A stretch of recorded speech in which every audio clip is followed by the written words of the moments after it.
Good morning, y'all. It's Scott Harrelson with Appalachian Waters Homestead back at you as I'm driving up to the job site this morning to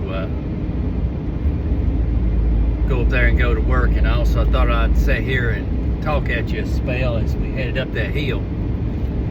Driving up the top of the mountain today behind the lake to work on this gas fireplace install. And I thought I'd talk to you about some stuff. Very specific there, aren't I? But it's a cold morning here, so I thought I'd talk about the importance of being able to get water to your animals when it's cold. Because if you're not properly prepared right, your infrastructure is not in properly, well, then you have to tote water in buckets. Depending on how many you animals have or how much animals you have, that could be a lot of water tote.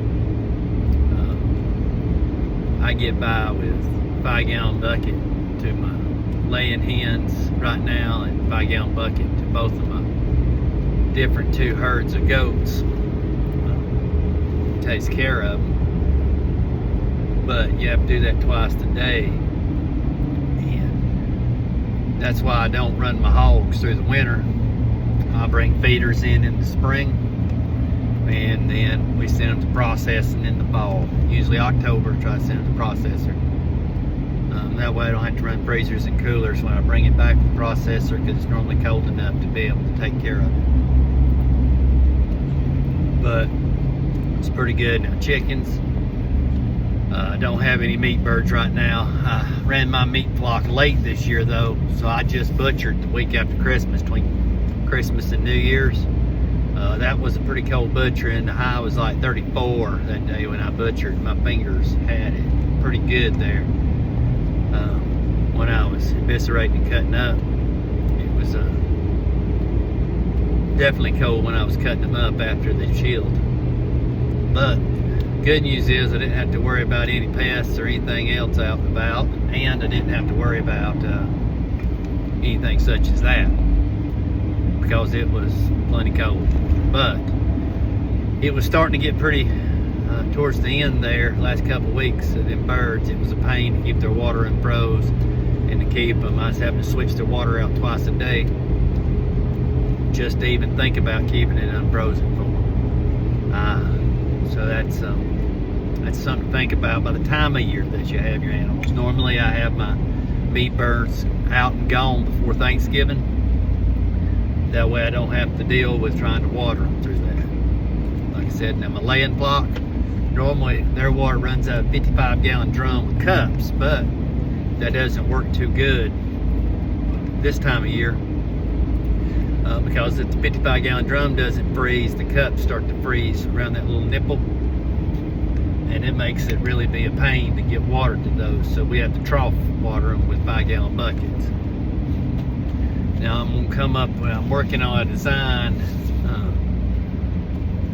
using a bigger cup and kind of an everflow type water where I'll waste some water next year, but I think I can keep them unthawed through the normal cold weather. I'm not so sure if it gets down to 2 degrees. Now this is very unusual. It's been a couple years since it's got down this cold.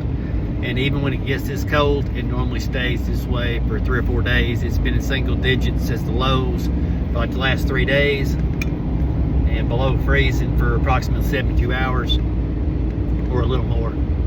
So, you know, but this is kind of an anomaly. Normally our cold is low teens, a couple 3 days here and there, but nothing crazy. Average lows I'd say would be in the 20s. But then normally it gets up to 40s and 50s during the day, so staying below freezing is kind of abnormal also. You know how it goes. Now I live in western North Carolina in the heart of Appalachia. So depending on where you live, you may have colder and you may have warmer. But definitely over the course of the next year, I'm gonna work on, we'll get, a lot of my water lines are still above ground because I was seeing where I want them, how they go. And I've got a lot of rock, and like I said, I'm in a mountainside, so a lot of my digging is hand digging. So, because I can't get a ditch wedge or something like that there into these areas. So I have to do it the old-fashioned way with a mattock and shovel.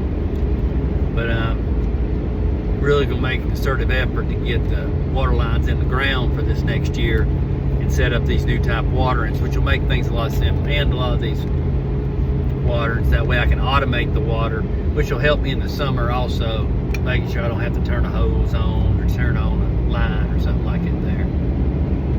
I can just automate it. I'm planning on automating the hog system too. That way their barrel always stays full because they run out of nipple drinkers. And then I keep them a wallet too, because the hog, if you want to keep them happy and cool in the summer, keep them a waller. So I'd like to set up an automated waller waterer too, that'll automatically come on once a day at a certain time, dump that much water, and then cut off. You know, that's kind of something that's important with the water and such. Animals got to have their water.